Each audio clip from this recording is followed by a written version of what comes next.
들판에 서 계신 하나님, 지난주의 말씀에 이어서 말씀을 전하겠습니다. 지난주 말씀을 들은 분들은 이해가 더 쉬울 테고, 지난주에 말씀을 듣지 못한 분들도 그렇게 이해가 어렵지는 않을 것 같습니다. 14절 말씀을 보겠습니다. 주의 영이 나를 들어올려 데리고 가시는데, 이렇게 말씀이 오늘 본문이 시작이 됩니다. 하나님께서 에스겔을 찾아오셨고 에스겔에게 선지자로서의 사명을 주십니다.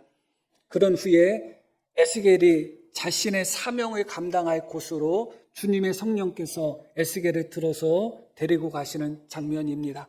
이제 하나님을 만난 것은 이제 끝이 난 겁니다. 어떤 의미에서 하나님께 사명을 받았고 이제 하나님으로부터 사역의 현장으로 가야 되는 그런 시점에 있는 것이고, 바로 그 순간에 하나님의 성령이 에스겔을 들어서 그가 사역할 곳으로 데리고 가신다, 그렇게 말씀이 시작이 됩니다. 그런데 그때 바로 내가 근심하고 분한 마음으로 가고 있었다, 그렇게 말씀이 나옵니다. 지난주에 말씀을 드렸듯이 에스겔은 지금 하나님을 만난 직후였고 지금 하나님의 영에 붙들려 있는 상태고, 에스겔 귀에는 하나님을 향한 찬양이 울려 퍼지고 있고 주변에는 하나님의 호위 천사인 그룹들의 날개짓과 소리들이 가득한 상태였습니다. 은혜가 충만하며 하나님의 경외로움이 충만한 그 자리에서 에스겔 본인은 하나님의 성령에 붙들려 있는 그 상태에서 그의 마음은 이 모든 분위기와 정반대의 마음이 그의 마음이었다는 것이죠. 그의 마음이 근심과 분한 마음이 가득했다, 그렇게 말씀이 나옵니다. 근심은 괴로움, 고통, 쓴 마음, 그런 것을 의미합니다.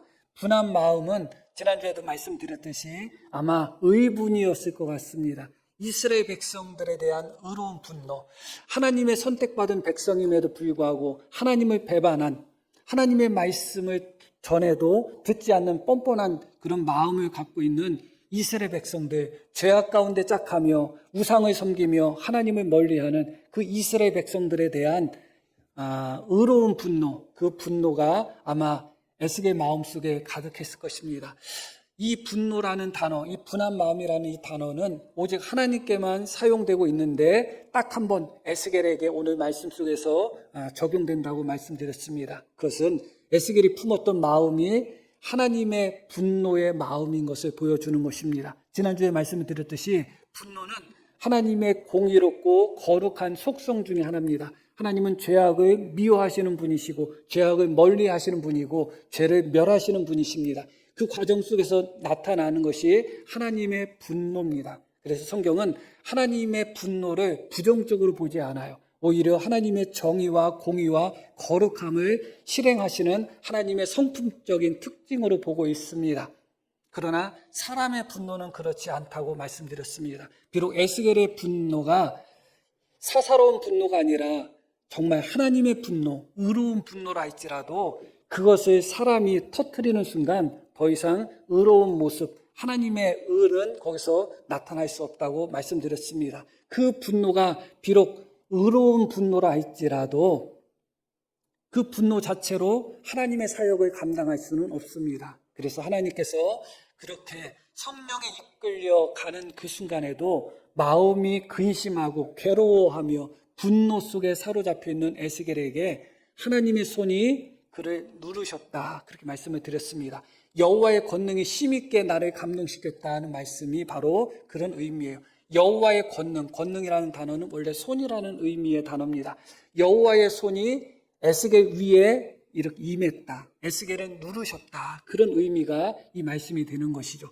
그가 품은 분노가 온전한 분노, 그가 품은 분노가 의로운 분노라 할지라도 그것을 쏟는 순간 하나님의 의가 이루어질 수 없기 때문에 하나님은 에스겔의 분노, 에스겔의 근심, 에스겔의 쓴 마음, 그것이 표출되지 않도록 주의 권능으로서 주님의 손으로 누르셨다, 그렇게 말씀이 나옵니다. 그런 상태로 에스겔은 자신이 사역을 감당해야 되는, 선지자로서의 사명을 감당해야 되는 현장에 도착합니다. 그것이 15절입니다. 이에 내가 데라비브에 이르러 그 사로잡힌 백성 곧 그바의 강가에 거주하는 자들에게 나아가 그 중에서 두려워 떨며 7일을 지냈다. 이렇게 말씀이 나옵니다. 이제 성령에 이끌려서 에스겔은 어디로 도착했다고요? 델아비브라는 곳에 도착했습니다. 이곳에서부터 에스겔은 하나님이 주신 사명, 그 사역을 감당해야 되는 것입니다. 그런데 이곳에 도착한 후에 에스겔이 보인 반응이 무엇이냐? 그 중에서 두려워 떨며 7일을 지냈다. 그렇게 말씀이 나옵니다. 아무것도 하지 못하고 두려워 떠는 마음 속에서 7일 동안 그저 침묵하고 앉아 있었다. 그런 의미예요. 7일을 지냈다. 이 지냈다는 단어는 앉아 있었다 하는 의미의 단어예요. 사실은 15절에 앉아 있었다는 의미의 단어가 3번 나오는데 일반적으로 그 단어는 앉아 있는다는 의미가 기본 의미지만 거기에 거주한다, 산다 그런 의미가 있어요. 그래서 사로잡힌 백성국 그발 강가에 거주하는 자들에게 나아가 그 중에서 두려워 떨며 7일을 지냈다. 이 거주한다는 단어도 앉아 있었다 하는 단어예요. 그런데 이 지냈다는 단어는 앉아 있었다고 번역하는 것이 훨씬 더 좋습니다. 7일 동안 두려워 떨면서 에스겔은 어떻게 했다고요? 그냥 앉아 있을 뿐이었습니다. 아무것도 하지 못했습니다. 하나님을 만난 직후였고 하나님으로부터 사명을 받은 직후였습니다. 그리고 이곳까지도 어떻게 왔는가? 하나님의 성령이 그를 붙들고 데리고 이곳까지 인도했습니다. 그런데 정작 사역의 현장에 도착하고 사명을 감당해야 되는 그 현장에 도착하자마자 에스겔은 하나님의 말씀을 외치고 선포한 것이 아니라 두려워 떨며 그대로 그 자리에 앉아서 일주일 동안 아무 말도 하지 못하고 두려워 떠는 모습 속에 그대로 있었다는 겁니다. 정작 사명을 감당해야 되는 사역 현장 속에서 에스겔은 한마디도 못하고 그저 주저앉아 있었던 것이죠. 여기서 두려워 떤다는 단어는 황폐해졌다 그런 의미예요. 그의 영혼이, 그의 마음이 황폐해졌다. 그의 마음이 붕괴되었다 그런 의미예요. 어떤 이들은 두려워 떨며 7일을 지냈다는 이 말씀을 에스겔이 사역을 감당하기 위해서 준비한 기간이고 기다린 기간이다 그렇게 말하지만 사역을 감당하기 위해서 준비하고 기다리는 것을 두려워 떨는 마음으로 황폐한 마음으로 그렇게 기다리냐요? 그럴 수는 없습니다. 오히려 이 순간에 에스겔은 사역을 감당하기 위하여 준비한 것도 아니고 기다린 것도 아니고 오히려 하나님이 주신 사명의 무게감으로 인하여 그의 마음이 황폐하고 그의 마음이 마비되며 그의 마음이 붕 떠있는 그런 상태였다. 그것이 바로 두려워 떨었다 하는 의미의 단어의 뜻입니다. 그의 마음이 황폐해진 상태입니다. 붕괴되어 있다는 것이에요. 사명을 감당하기에는 너무 지쳐 있다는 거예요. 사명을 감당하기 전부터 지쳐 있는 거예요. 일반적으로 우리가 탈진한다 혹은 무기력에 빠진다, 지친다 하는 것은 무엇을 감당하는 과정 속에서 혹은 무엇을 감당하고 나서 후에 찾아오는 그런 반응인데 에스겔은 그가 받은 사명을 감당하기 전부터 이미 그의 마음이 황폐한 상태였습니다. 충분히 이해가 갑니다. 그가 선포해야 되는 말씀은 애가와 애곡과 재앙의 말씀을 선포해야 됩니다. 심판의 말씀, 멸망의 말씀을 선포해야 되는 거예요. 누가 그것을 쉽게 받아들일 수 있겠어요? 하나님은 말씀합니다. 에스겔에게 듣든지 듣지 않든지 너는 선포해야 된다. 그들은 너의 말을 듣지 않을 것이다. 그럼에도 불구하고 그들이 듣지 않아도 선포해야 된다. 그게 얼마나 어려운 건지 몰라요. 설교도 마찬가지입니다. 성도들이 설교 말씀을 잘 들을 때 목사가 설교를 전하는 것과 성도님들이 설교 말씀을 제대로 듣지 않을 때 목사가 전하는 것은 달라요. 다를 수밖에 없죠. 그것이 쉽게 전해지지 않습니다. 에스겔도 마찬가지예요. 듣든지 듣지 않든지 너는 말씀을 선포해야 된다. 그런데 그 말씀이 어떤 말씀이에요? 재앙의 말씀, 저주의 말씀, 애가의 말씀, 애곡의 말씀, 심판의 말씀을 전해야 된다는 거예요. 쉽게 받아들이기가 어려울 것입니다. 사역의 무게가 너무나 무거웠을 것 같습니다. 하나님의 성령의 감동을 받았고 하나님으로부터 힘을 얻고 능력을 얻었음에도 불구하고 에스겔에게 있어서는 쉬운 일은 아니었을 것 같습니다. 더군다나 에스겔 마음속에는 분노가 가득하다고 말씀드렸어요. 이미 14절에서 보았죠. 이 분노는 우리가 무엇을 감당하는 에너지를 또 제공하는 에너지의 원천이 될 때가 많아요. 그 분노 속에서, 의분 속에서 만약에 에스겔의 그 의분이 그대로 그 안에 있는 상태에서 이스라엘 백성들을 보았다면 아마 10중 8구 에스겔은 도착하자마자 그들에게 하나님의 말씀을 선포했을 겁니다. 화 있을진저 저주받을 것들아, 아마 그렇게 선포했을 것입니다. 그렇지 않겠어요? 마음속에 이스라엘 백성들의 죄악으로 인하여 이스라엘 백성들의 타락과 우상숭배로 말미암아 그 마음속에 분노가 가득한데 그들의 모습을 보자마자 그 분노가 폭발하지 않겠어요? 모세도 마찬가지잖아요. 모세가 하나님으로부터 십계명 두 돌판을 받았잖아요. 받고서 그 자리에서 모세가 십계명 두 돌판을 집어 던졌나요? 안 던졌어요. 가지고 내려왔어요. 가지고 내려오다가 이스라엘 백성들이 우상을 섬기고 우상 앞에서 춤추고 노래하고 하는 소리를 듣자마자 분노가 확 치밀어 오르는 거죠. 그 순간에 집어 던졌습니다. 마찬가지죠.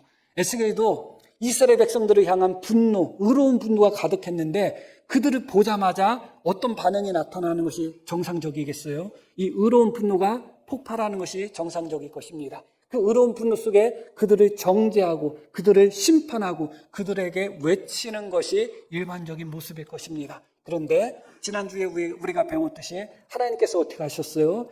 그렇게 분노가 올라오는 에스겔을 누르셨어요. 에스겔아, 그 분노 가지고서 사역하면 안 돼 하시는 하나님의 손길이었죠.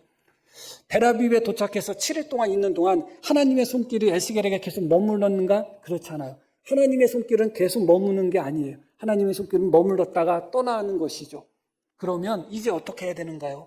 바울이 했던 고백 같은 고백이 있어야 되는 것이죠. 바울의 고백이 무엇인가? 내가 나를 쳐서 복종시킨다는 겁니다. 에스겔 마음속에 여전히 분노가 있었을 겁니다. 그러나 하나님의 성령께서 하나님의 손이 그의 분노를 누르신 것을 기억하며 에스겔은 자신 안에 있는 끌어넘치는 분노를 스스로 자기가 제어할 수밖에 없었던 것이죠. 그러다 보니까 아무 말도 할 수가 없는 겁니다. 내 안에 여전히 화가 있는 상태에서 말을 하거나 혹은 어떤 말씀을 전하게 되면 그 화가 나올 수밖에 없습니다. 그 분노가 나올 수밖에 없어요.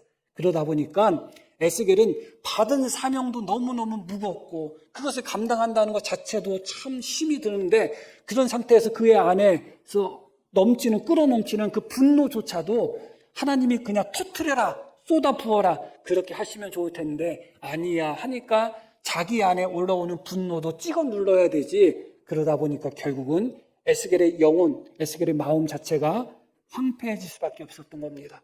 충분히 이해가 가죠.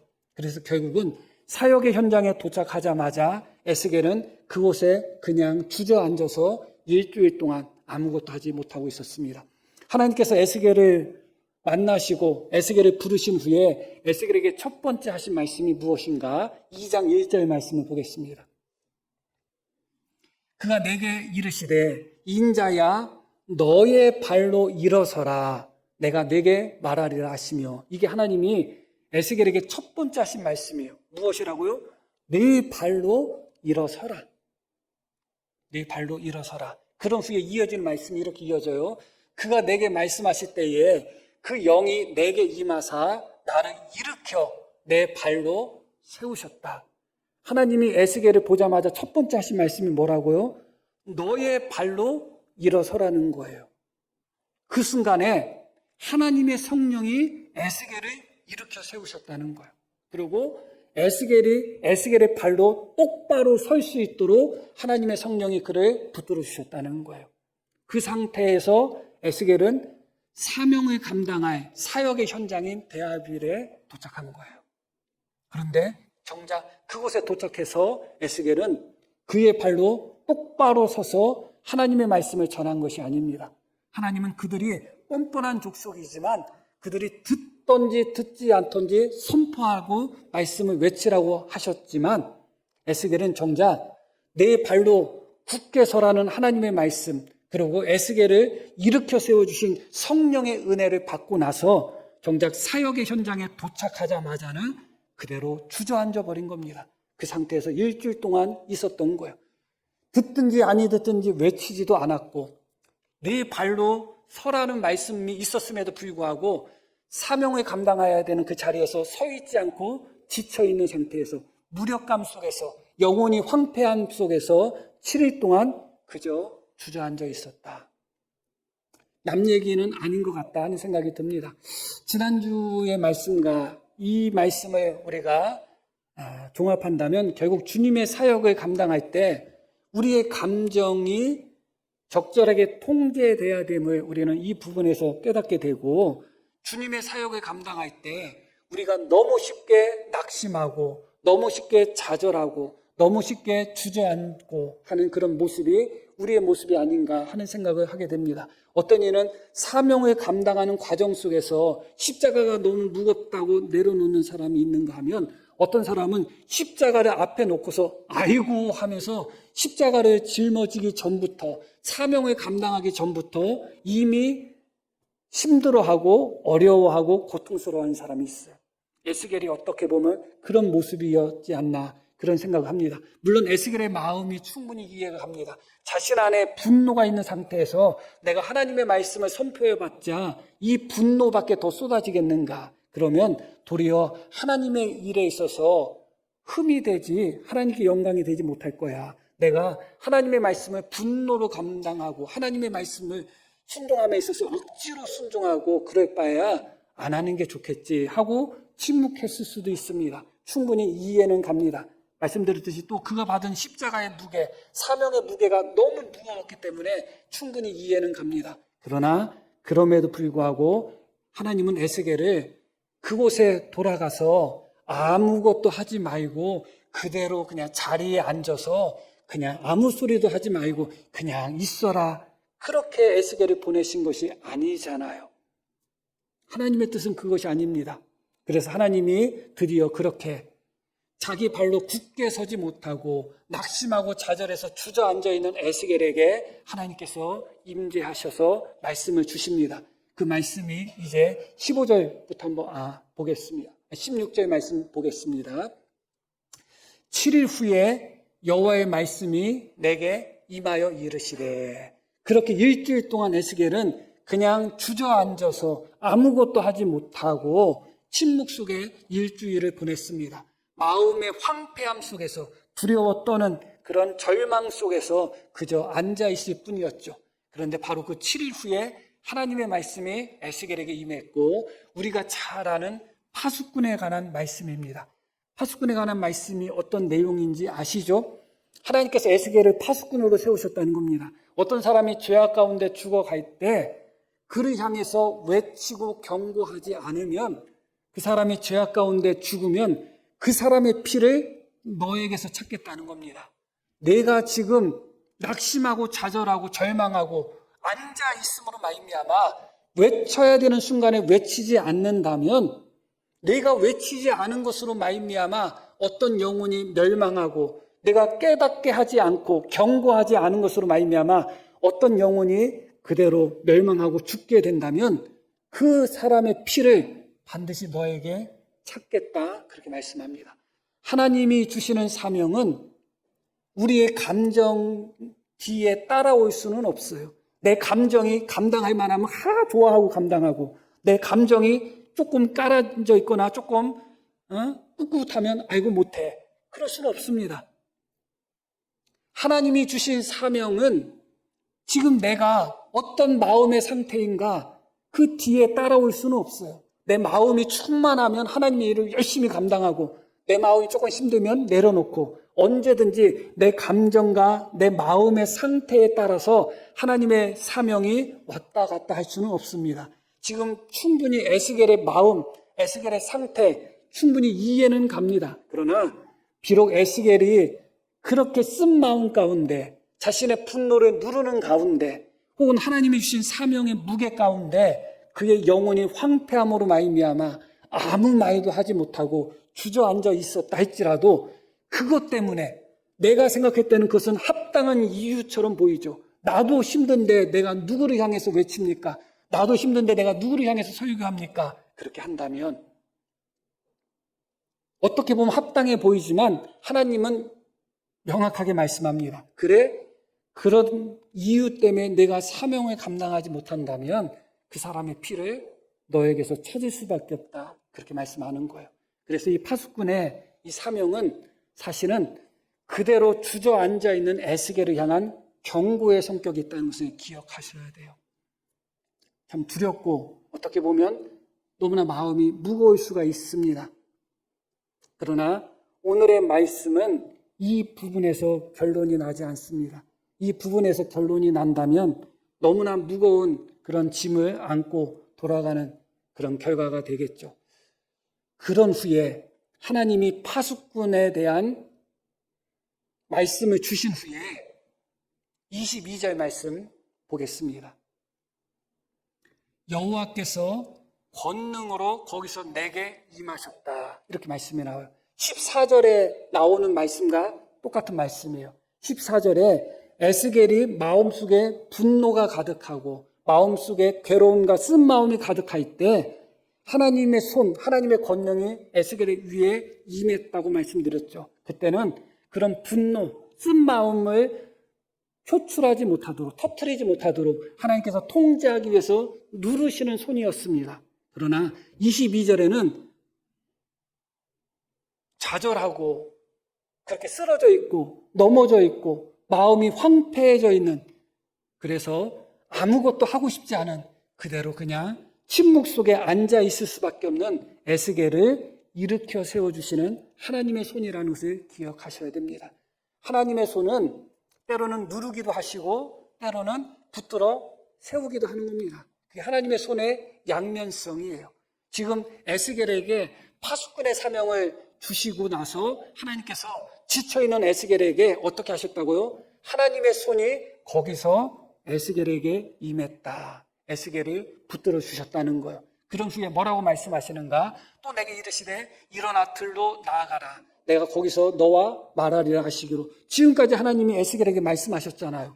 그런데 왜 하나님께서 내가 너와 말하겠다고 말씀하시면서 에스겔에게 들로 가라고 하실까? 그게 중요한 거예요.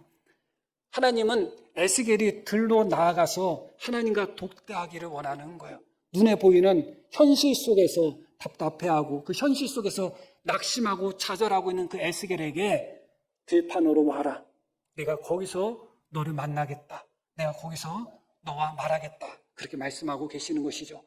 그 들판으로 가는 힘을 주기 위하여 하나님의 권능이 에스겔에게 임한 것입니다.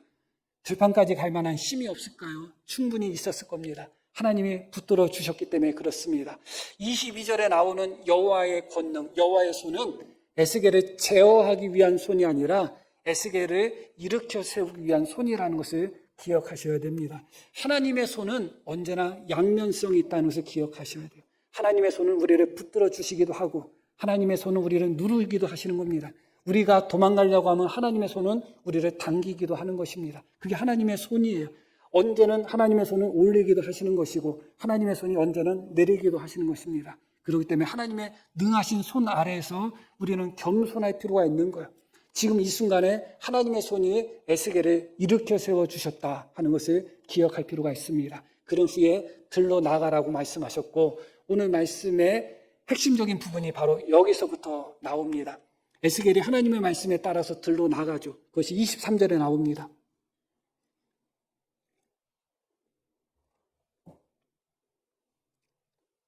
내가 일어나서 들러 나아갔다. 이렇게 말씀이 나옵니다. 내가 일어나 앉아 있었던 에스겔이 일어나서 들러 갔다. 그런데 여호와의 영광이 거기에 머물렀는데 내가 전에 그발 강가에서 보던 영광과 같은지라 내가 곧 엎드렸다. 그렇게 말씀이 나옵니다. 바로 그곳에서 들판에 하나님의 영광이 그곳에 있는 거예요. 그런데 그 하나님의 영광이 어떤 영광인가? 처음 에스겔이 하나님의 소명을 받았을 때, 하나님의 사명과 부르심을 받았을 때 보았던 하나님의 영광과 똑같은 영광이었다. 그래서 사실은 이 장면은 에스겔을 다시 부르시는 제 소명의 장면이다. 그렇게 이해하시면 됩니다. 실제로 예수님의 제자들 중에서도 베드로나 혹은 요한 그런 제자들, 야고보 그런 제자들은 한 번 부름 받지 않았어요. 특히 베드로는 마찬가지입니다. 우리가 생각할 때 한 번 부름 받았다고 생각하지만 한 번 부름 받지 않았어요. 몇 번에 걸쳐서 부름을 받았어요. 에스겔도 마찬가지입니다. 하나님께서 처음 그를 불러주셨던 그 모습 그대로 하나님이 에스겔에게 나타났다. 그런데 여기서 너무나 놀라운 말씀이에요. 어떤 것이 놀라운가? 여호와의 영광이 거기에 머물렀다. 그렇게 나오죠. 이 머물렀다는 단어가 서 있었다 하는 의미의 단어예요. 여호와의 영광이 그곳에 서 있었다. 하나님이 에스겔에게 일어서라. 성령께서 에스겔을 세워주셨다. 일으키셨다. 그 말씀과 똑같은 말씀이에요. 그런데 하나님은 에스겔에게 일어나라고 말씀하셨습니다. 그리고 네 발로 서라고 말씀하셨습니다. 그런데 정작 사역의 현장에 도착해서 에스겔은 어떻게 했어요? 일어나지 못했습니다. 자기 발로 서지 못했습니다. 그러고 에스겔은 그저 앉아 있었습니다. 그렇게 주저앉아 있는 에스겔을 일으켜 세우기 위해서 하나님께서 에스겔 앞에 서 계시는 겁니다. 어디에 서 계시는가? 들판에 서 계시는 겁니다. 너무나 놀라운 말씀이에요. 성경에 이런 말씀이 나오질 않아요. 하나님은 어디에 계시는 분이신가? 보좌에 앉아 계시는 분이에요. 보좌에 앉아 계시는 분이 서 있지 못하고 지쳐 쓰러져서 주저앉아 있는, 낙심하고 좌절하고 마음의 황폐함 속에 있는, 무기력함 속에 있는 에스겔, 그 앉아있는 에스겔을 만나기 위하여 보좌에 앉아 계신 하나님이 일어나서 어디로 오셨는가? 들판으로 오셨다는 거예요. 갔더니 그 들판에 하나님이 서 계시는 거예요. 너무 놀라운 거죠. 그런데 더 놀라운 것이 무엇이냐? 여호와의 영광이 거기에 머물렀는데 내가 전에 그바의 강가에서 보던 영광과 같았다 말씀이 나오죠. 이것은 1장의 말씀을 이야기하는 것입니다. 1장에 하나님께서 에스겔에게 나타나실 때 어떻게 나타나셨어요? 혼자 나타나셨나요? 아니죠. 그룹들이 나타났습니다. 그룹들이 나타나고 그 그룹은 어떤 형태였어요? 막 번개처럼 막 번쩍번쩍하고 막 온몸이 불타고 또 수레가 있었고, 그런 다음에 그룹 위에 하나님의 보좌가 있었다고 나와요. 1장에 나와요. 하나님의 보좌는 보석처럼 빛나고 아름다운 보좌예요. 처음 하나님이 에스겔에게 나타날 때, 그바의 강가에서 나타나실 때 하나님의 영광이 어디에 있었다고요? 그룹들 위에 하나님 보좌에 하나님의 영광이 그곳에 있었어요. 그런데 그 똑같은 영광이 주저앉아 있는, 일어나지 못하고 쓰러져 있고 지쳐 있고 낙심하고 있는 에스겔을 일으켜 세우기 위해서 그 영광의 보좌에 있었던 하나님의 똑같은 영광이 지금 영광의 보좌에서 내려오셔가지고 들판에서 에스겔을 독대하고 있는 거예요. 그룹들도 안 나타납니다. 하나님의 보좌도 없어요. 다시 반복된 말씀이지만 처음 에스겔을 만나실 때 에스겔 앞에 어떻게 나타나셨다고요? 그룹 가운데, 그룹 위에 하나님의 보좌가 있었고 그 위에 앉은 상태에서 나타나셨어요. 그것도 대단한 것입니다. 왜냐하면 하나님은 언제나 당신의 보좌를 떠나지 않습니다. 하나님은 보좌에 앉으셔서 통치하시는 분이시지 보좌에서 일어나시는 분이 아니셔요. 그런데 주저앉아 있는, 그렇게 앉아있고 지쳐있는 에스겔을 일으켜 세우기 위해서 직접 하나님이 당신의 보좌에서 내려오셔가지고 그바의 강가 그 주변에 있는 평지 들판으로 내려오셔서 하나님의 영광이 거기에 서 계셨다는 겁니다. 너무나 놀라운 것이죠. 예수님의 성육신이 생각이 나는 것입니다. 기꺼이 하늘 보좌에서 우리를 위하여 이 땅에 오신 예수님. 그리고 스데반이 죽는 순간 하늘을 보았더니, 스데반이 돌에 맞고 죽는 순간 예수님이 하나님 우편에서 보좌에서 뻘떡 일어난 모습을 스데반이 보았습니다. 같은 맥락인 것입니다. 보좌에 앉아있던 하나님이 쓰러져 있고 지쳐 있고 앉아있는 에스겔에게 파수꾼의 사명을 주셨습니다. 위로는 위로고 사명은 사명이에요. 이해는 이해고 사명은 사명이에요. 성도님들이 사명을 잘 감당하지 못한다? 이해는 해요. 그러나 사명은 사명이에요. 목사로서 사명 잘 감당 못한다. 어려운 일이 있어서 이해하시겠어요? 안 하시겠어요? 이해는 이해지만 감당은 감당을 해야 되는 거예요. 마찬가지입니다. 하나님이 에스겔을 이해 못하고 에스겔을 밀어붙이기 위해서만 나타나신 것이 아니라 지쳐 쓰러져 있는 에스겔에게 내가 비록 지쳐 쓰러져 있지만 그래도 너는 파수꾼이기 때문에 사명은 감당해야 된다고 말씀합니다. 그러나 내가 사명을 감당하기 위해서 어떻게 했다고요? 내가 내 보좌에서 내려와서 너를 일으켜 세워주겠다는 거예요. 너에게 힘을 주겠다는 겁니다. 그게 하나님의 방법이에요. 너 힘드니까 아무것도 하지 마가 아니에요. 힘든 거 알아. 그래도 사명은 감당해야지.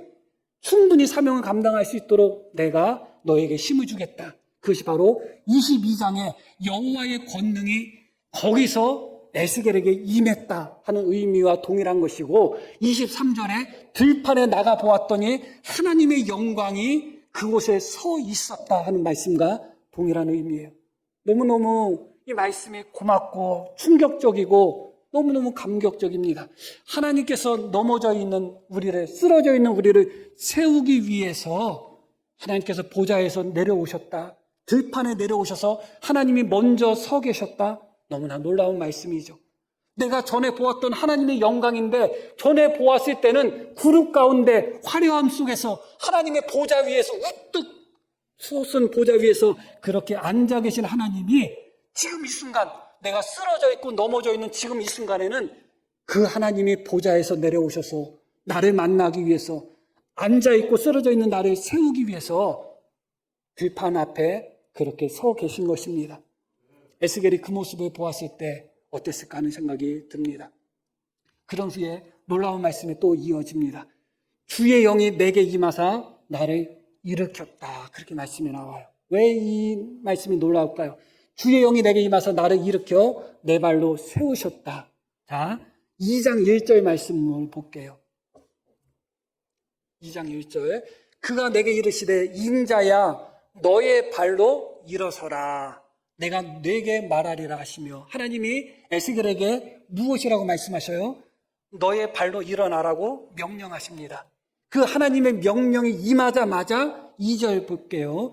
그가 내게 말씀하실 때 인자야 너의 발로 일어서라 그렇게 명령하실 때 그 영이, 하나님의 성령이 내게 임하사 나를 일으켜 세웠고 내 발로 서게 하셨다. 그렇게 말씀이 나옵니다. 그런데 두 번째, 들판에서 하나님이 에스겔을 만나시고 부르실 때는 이것과 차이가 있습니다. 어떤 차이가 있어요? 다시, 주의 영이 내게 임하사 나를 일으켜 내 발로 세우셨다. 23절 앞절. 내가 일어나 들로 나가니 여호와의 영광이 거기에 머물렀는데 내가 전에 그발 강가에서 보던 영광과 같은지라 내가 곧 엎드리니. 이어지는 말씀. 주의 영이 내게 임하사 나를 일으켜 세웠다. 어떤 차이가 있어요? 하나님의 명령이 없죠. 일어나라고 안 하셔요. 에스겔아 뭐 하는 거야? 그까짓 것 때문에 주저앉아 있어? 일어나. 그런 명령이 없어요. 낙심하고 좌절해서 마음이 너무나 쓰고 괴롭고 그렇게 황폐함 속에서 주저앉아 있는 에스겔, 그 에스겔을 향해서 일어나야지, 뭐 하는 거야? 일어나라. 그런 명령이 없어요. 하나님은 그저 에스겔 앞에 서 계실 뿐이고 바로 그 순간에 하나님의 성령이 에스겔을 벌떡 이렇게 세우는 거예요. 너무나 큰 은혜죠. 때론 실망하고 좌절하고 상처받은 분한테 아이고 그거 가지고 뭐 실망해, 힘내, 아이고 다시 한번 해봐. 물론 위로가 될 수도 있죠. 그러나 그것이 위로가 되지 않을 수가 있어요. 하나님의 은혜 가운데 하나님을 만난 후에 주저앉아 있는 에스겔에게 하나님이 너 일어나라 그렇게 말씀하신다면 아마 하나님은 너무나 모진 하나님일 수도 있을 것입니다. 하나님은 차마 그렇게 주저앉아 있는 에스겔에게 일어나라고까지도 말씀하지 못할 정도의 하나님이에요. 그만큼 에스겔을 사랑하시고 에스겔의 마음을 품으신 하나님이에요. 제가 내 명령, 일어나라는 명령을 듣고도 주저앉아 있고 쓰러져 있고 지금 넘어져 있는데 내가 또 일어나라고 명령하면 어떨까 하는 마음이 있으신 거죠. 그래서 하나님은 에스겔에게 일어나라는 명령조차 하지 않아요. 그런데 놀랍게도 그 순간에 주님의 성령이 에스겔을 일으켜 세우셨다 하는 것을 기억할 필요가 있습니다. 오늘 말씀은 그렇게 이유는 다 다르다 할지라도 좌절 속에, 절망 속에, 무력감 속에, 낙심 속에, 마음의 상처와 아픔 속에 그 영혼이 황폐해지고 마비가 되어서 머릿속으로는 알고 있지만 일어나야 되는데, 외쳐야 되는데, 무엇을 해야 되는데 알고는 있지만 그저 주저앉아 있는 에스겔을 찾아오신 하나님의 사건이고 말씀입니다. 그렇게 앉아있는 에스겔을 일으켜 세우기 위해서 하나님은 기꺼이 하나님의 보좌에서 일어섰다. 그렇게 주저앉아 있는 에스겔을 일으켜 세우기 위해서 하나님은 기꺼이 하나님 보좌에서 들판으로 내려오셨다. 그게 하나님의 사랑이고 하나님의 은혜입니다. 차마 주저앉아 있는 에스겔에게 일어나라고까지 명령조차 하지 못할 정도의 그런 마음으로 에스겔을 보살펴 주시고 사랑하셨다는 겁니다. 그 순간에 성령께서는 하나님의 마음을 다 아시잖아요. 성령님은 하나님의 모든 것을 통달하신 분이시잖아요.